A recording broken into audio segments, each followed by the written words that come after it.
This time I'm going to demonstrate how to prep MO first premolar. These are the instruments that I'm going to use. These two are gingival margin trimmer, and these two enamel hatchet are 1.2 millimeter enamel hatchet, and lastly this is the 0.5 millimeter at its working end exploder. So this one is to check the proximal clearance, and these two enamel hatchets are used to make the proximal box, and these two either side, this one or this one, will be used to bevel the actual pulpal angle, and this is the polishing stone where you polish these handy instruments when it becomes dull. And for the burr, I'm going to only use 330 burr. You can use 245 when you are drilling proximal surface, but for me, I prefer using only 330 burr. So I'm going to mark the area that I'm going to make proximal box with 330 burr. Since I don't have a pencil, I cannot use a pencil on the exam or in the clinical situation. I'm going to just put mark on it with burr.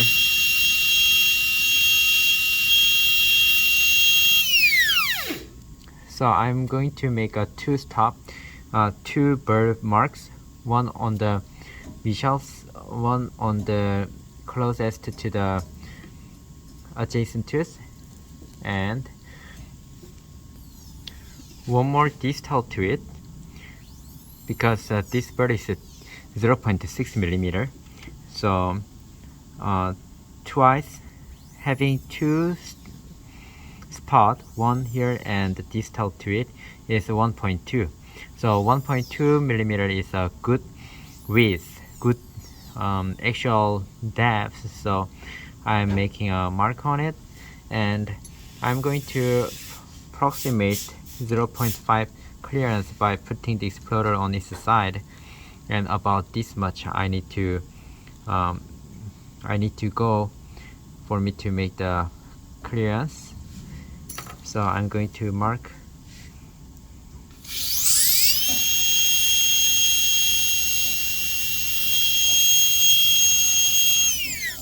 that I'm gonna drill till this much, and on the other side about this much.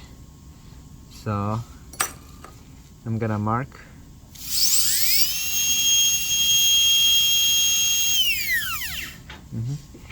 And then now I'm going to just connect them.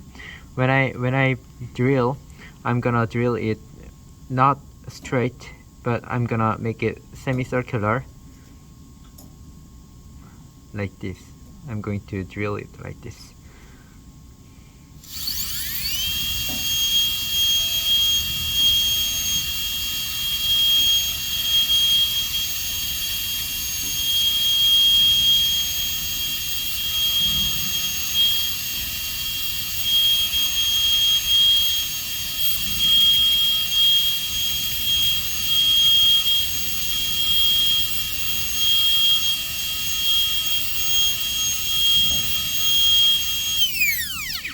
I'm not gonna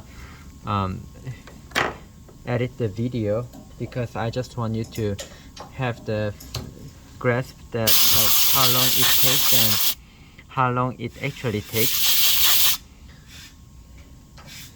and I don't want you to miss any single point that I'm going to make here. So the reason why I'm making it kinda from the beginning with the measurement is that sometimes the enamel hatchet that you need to use might be big enough. I mean, too big.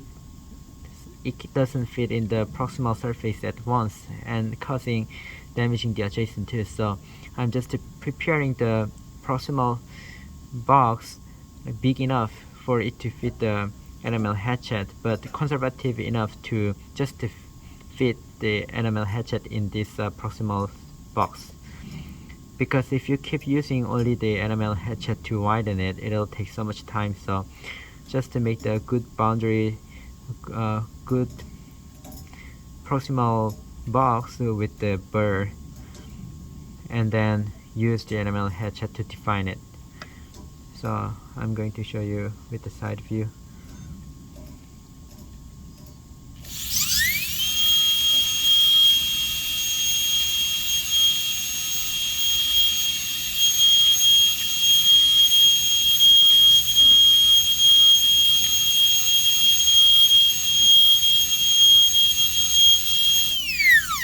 So since I made a good boundary, if this 30 burr sinks all the way down, though I move it side to side, it'll not cut the wall, because this tip is only cutting and the upper portion is not cutting. So it is safe to move side to side and distally, but if you do it aggressively, it might burn the wall, so be careful. So approximate the depth by placing the burr to its side like this. Approximate the depth that you need to go, and then you drill. I think the depth now it is good, so I'm going to make the wall thin and make the gingival clearance, make the gingival wall break.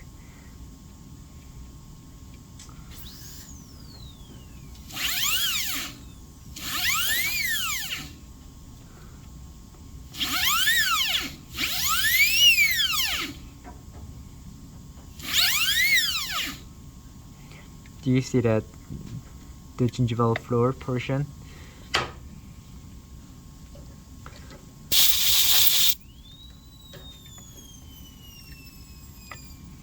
This portion is broken, right? Since it is very important, I'm going to focus here. This portion is broken. It is a very good sign. If you are going to chip it off to break this portion, then you might damage the gingival floor. But if you make it clean cut with burr, then you will have a good flat gingival floor.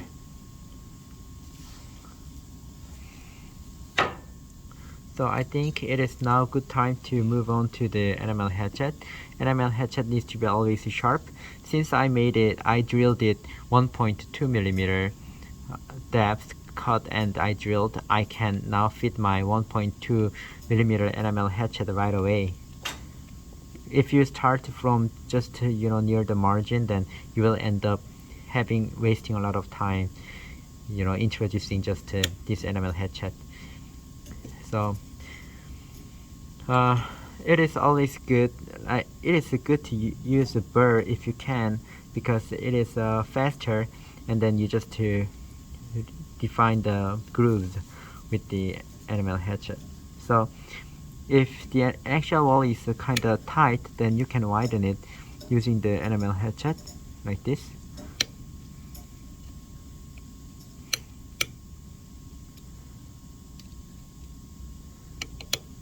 If enamel hatchet is sharp, you can really cut it well.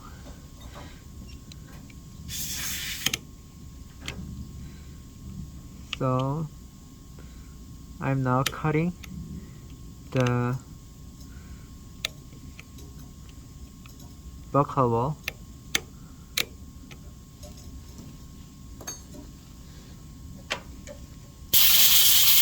Make it clean by blowing with the air syringe, because if your view is obstructed, then you might damage the surrounding structures or something.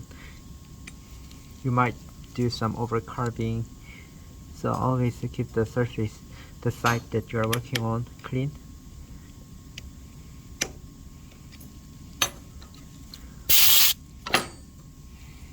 Do you see that I am making it 90 degree the cover surface?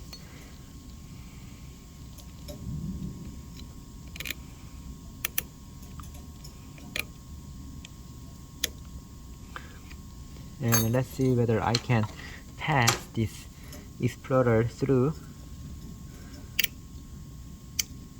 Now it is good. The contact is broken, 0.5. This explorer is different from the regular explorer. The regular explorer is kinda thicker at this portion. It is about 1 millimeter, while this one is half of it, 0.5. Even this side. So don't let only the tip pass through. This one is a Hugh-Freddy explorer. This is a EXD2. This portion needs to be broken more. So I'm also going to use the enamel hatchet.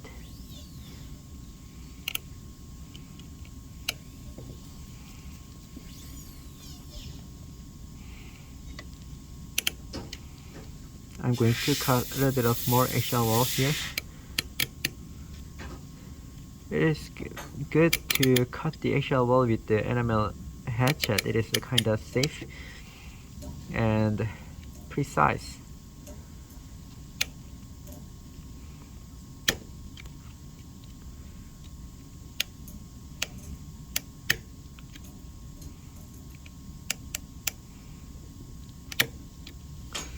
Good, clean, right? Just by looking at it, it looks good.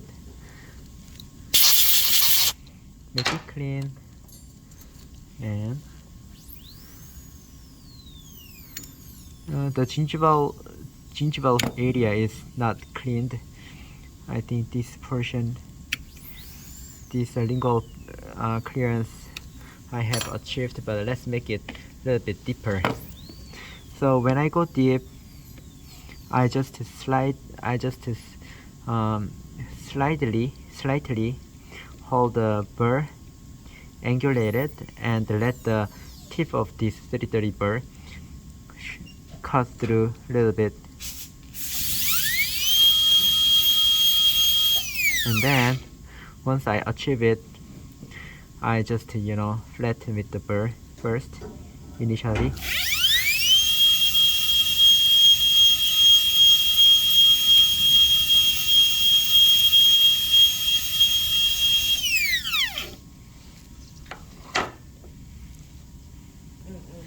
So since I make it deeper with burr, you see that there is a groove. So I'm gonna flatten the groove using the enamel hatchet. So basically, we cannot deepen it. We cannot deepen the gingival floor with the enamel hatchet. So you make a groove, flat groove using the 330 or 245. But I prefer 330 because it is safer. It doesn't damage the lingual and the buccal wall. So I deepen it and then use the enamel hatchet to make the floor flat.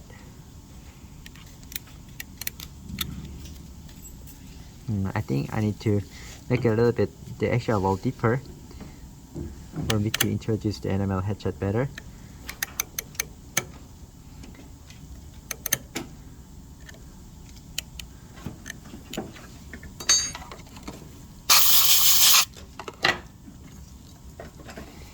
So now it really cuts well, the enamel hatchet.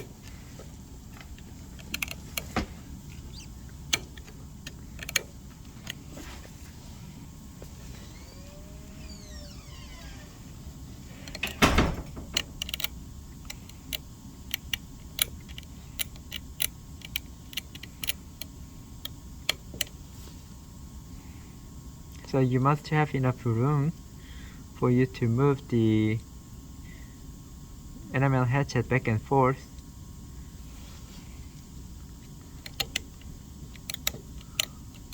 Because it is the way you can flatten the floor.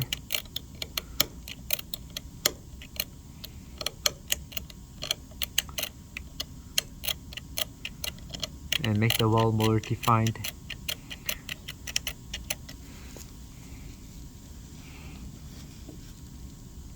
And tilting the heads of the patient is also a technique, so try rotating the articulator and make it 90° to the cover surface margin.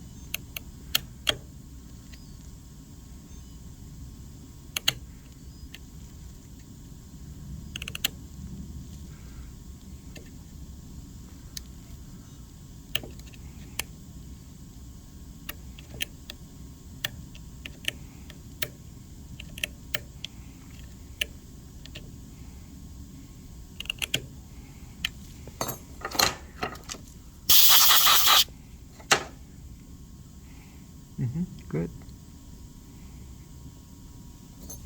I'm going to make it more cleaner later on. Now, since the proximal box is kind of ready, I'm going to make the occlusal table.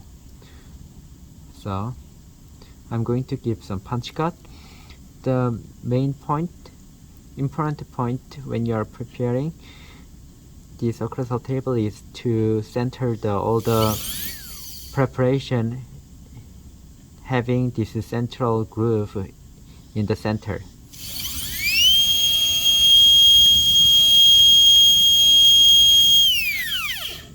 Don't be afraid just to give a 1.5 mm deep depth punch. This one is this bird is 1.6, so if it sinks all the way down it'll be 1.6, but I made it like 1.5. And also I'm gonna make punch here.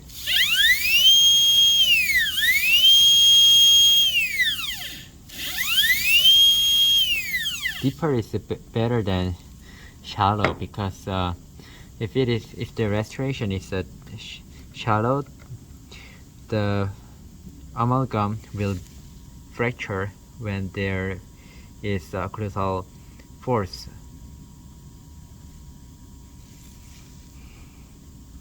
So that is for resistance form.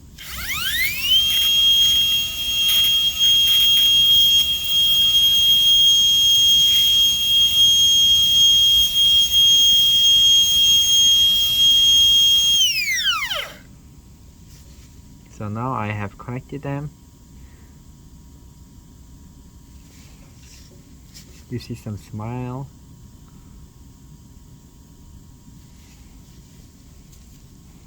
And I'm going to connect it to the proximal box.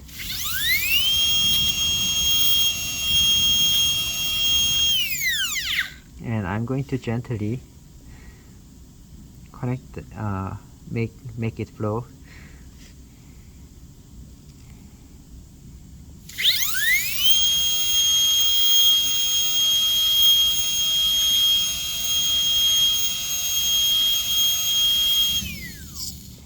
I'm going to make it deeper slightly.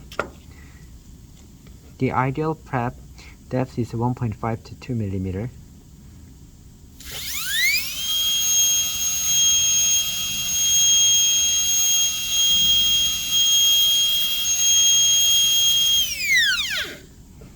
It should be 1.5 to 2 millimeter at the deepest portion.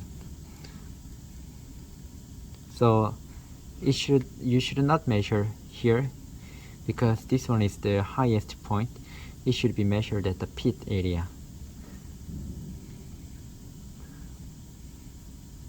And since groove goes all the way here, so I'm going to make a dovetail there. I'm going to include all the grooves. So this area.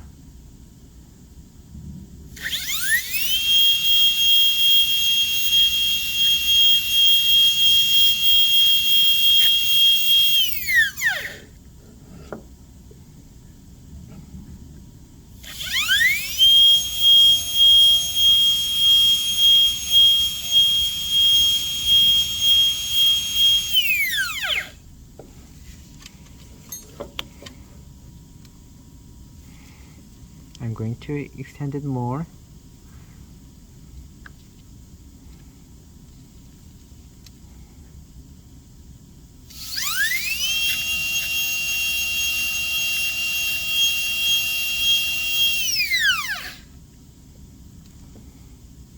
Good, right?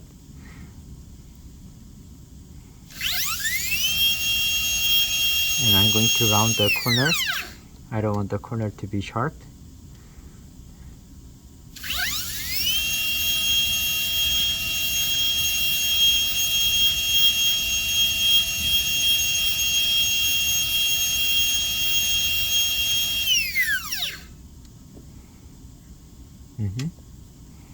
And I'm also going to round off this corner.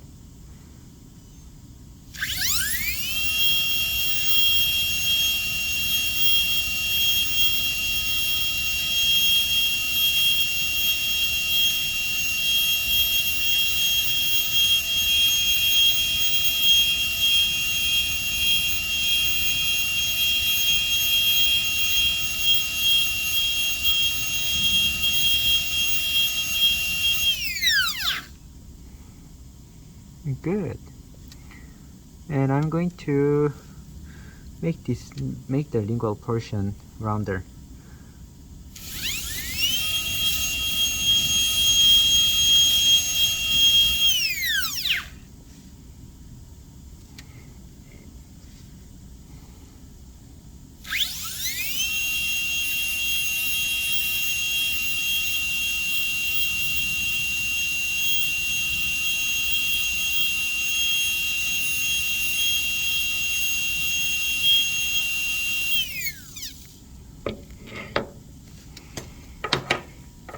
Let's clean the cavity prep, and also I'm going to use I forgot to introduce this ball burnisher. This one is a 1.5, so it needs to pass through because the isthmus width needs to be at least 1 millimeter. So I'm going to reduce either this or this, but the way I check which is the cusp to remove is checking the height, because uneven reduction of one cusp will create uneven height. So let's say, let me focus.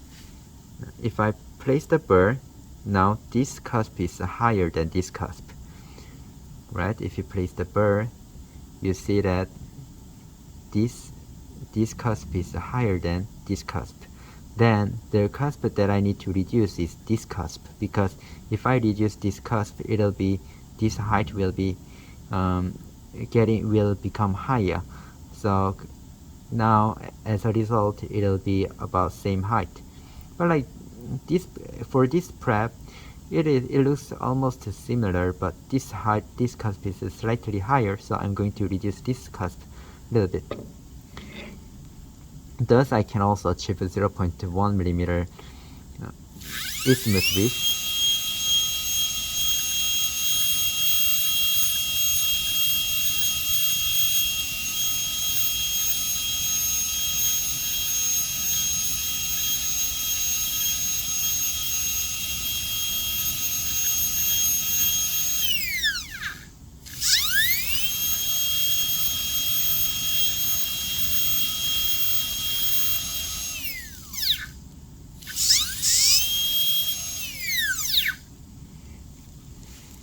Let's try with the ball burnisher.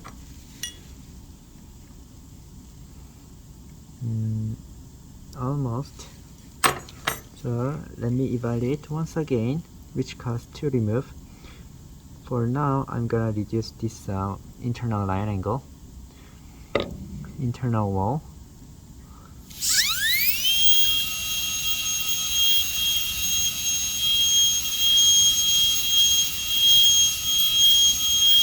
Making the wall convergent. I had to say external.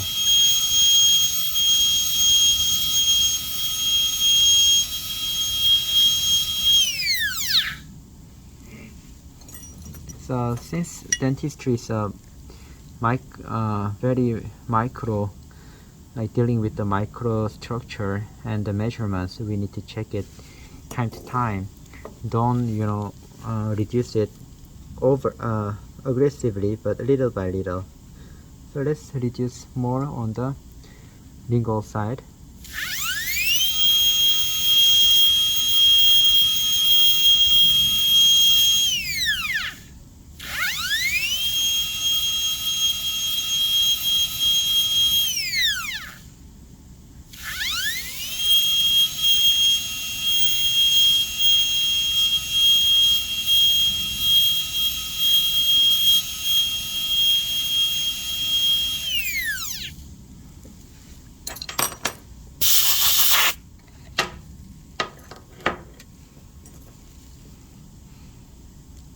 Now finally it is running all through the isthmus. Now I have achieved the isthmus width, and now I'm going to just make it everything defined. If you see the proximal box, let me turn it the other way around. It seems like it is kind of slanting in this way if I exaggerate. So I'm going to make it slightly like this, parallel to the outer curvature. And I see some ledge here. I can use a burr, but I'm just using the enamel hatchet to crack it.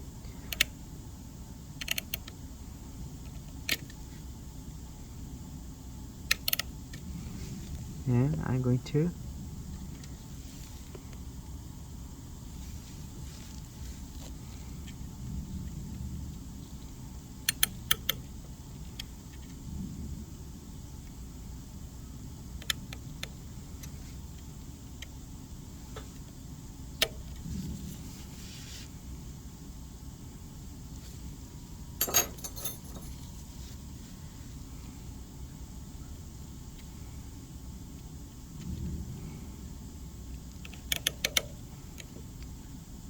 So I'm now using the corner of the enamel hatchet to define the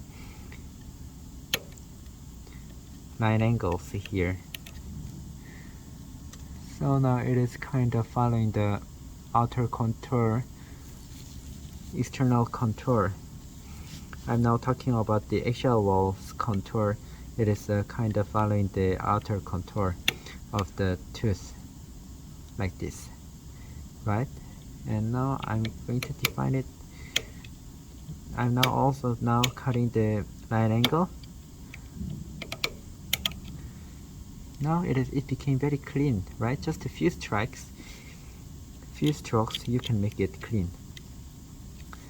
So if the axial wall is rough, you can use the side of the enamel hatchet to smoothen it, and also use the edge of the enamel hatchet to flatten the floor.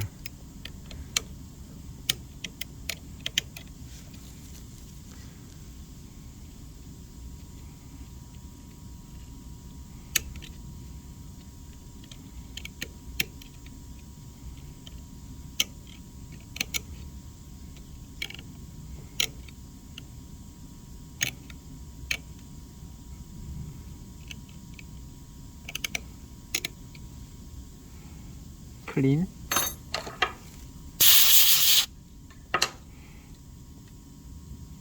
And I'm gonna make this transition a little bit smoother with the burr.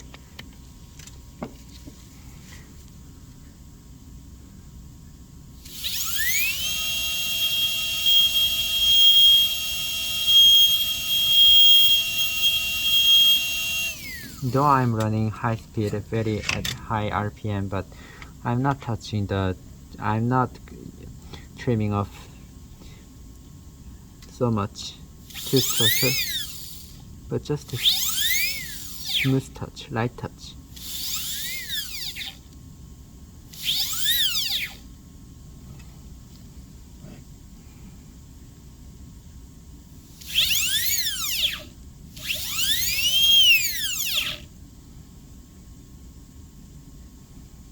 See, and I'm going to make this spot go away,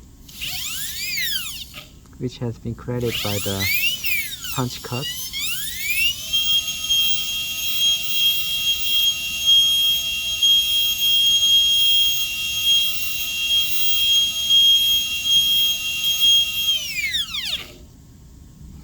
So you need to practice a lot playing with the burr, like, so that you can have better control. One time I had a finger muscle cramp because like I practiced it too much. It is just like playing guitar. When you play guitar first, you will have some finger aches, but the more you play, you get better.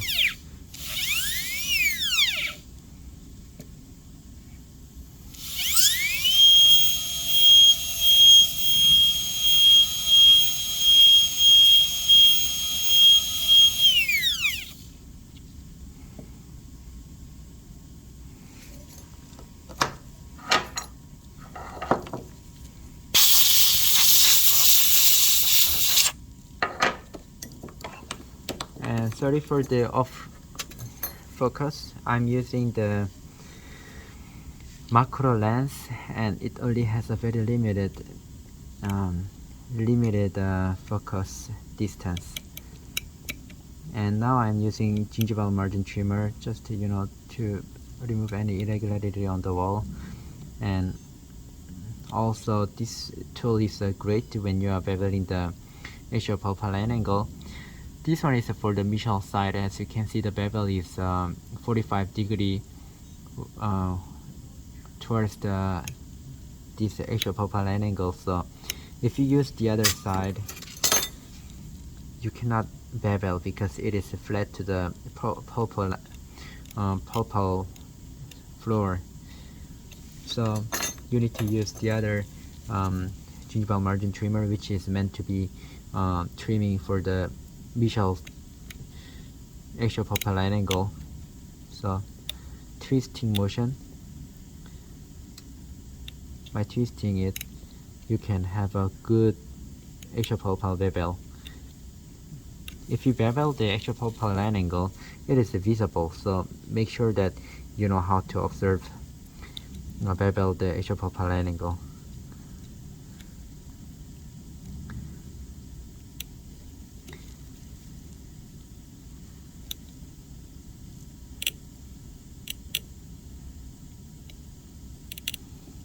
So when you're practicing, I recommend you to perfect your prep on bench top.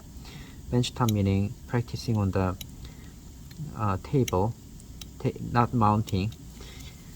Once you make it perfect, then now it is the time you to mount and prep. Because first you must have a good feeling of making good rest prep. So it is very important, just to make it a little bit more defined.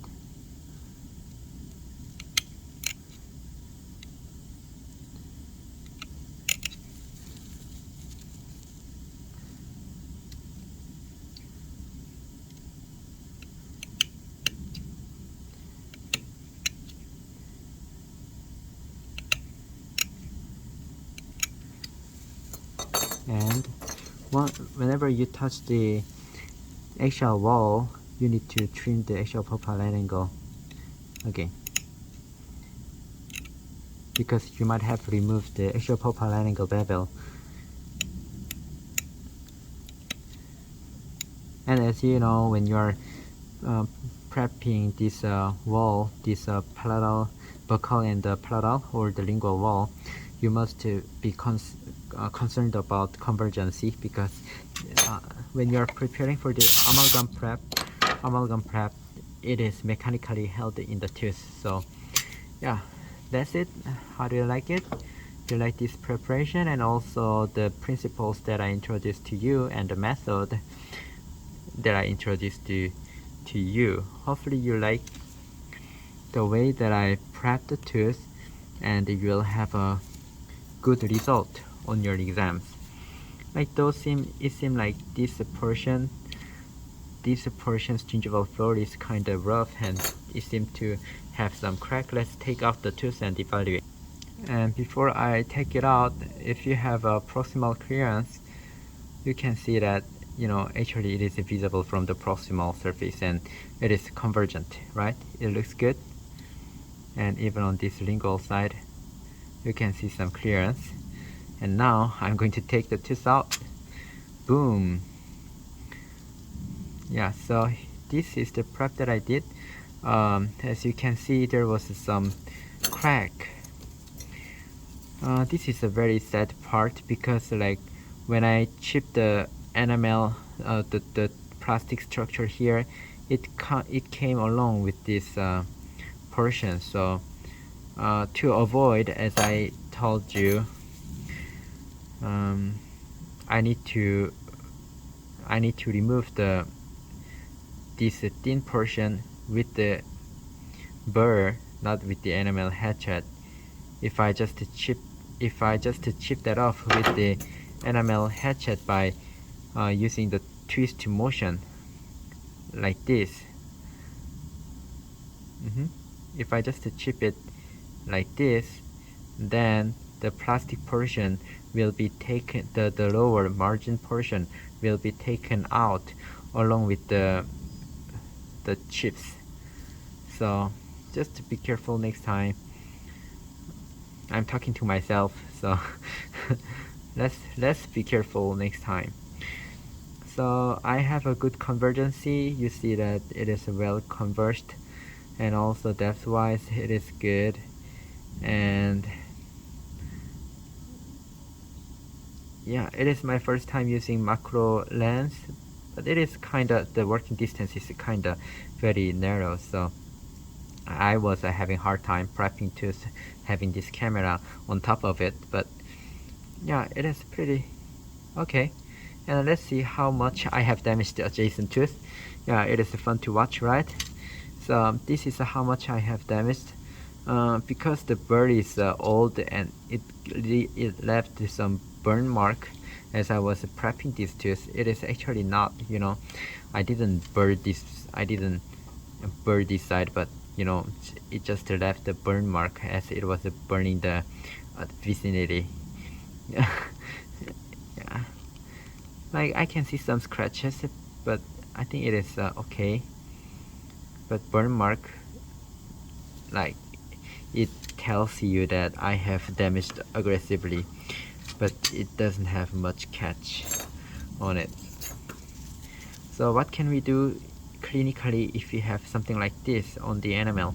You can use the polishing burrs to, you know, remove the scratches, because scratches are plaque retentive, so just remove it. But as you can see, there is not much catch.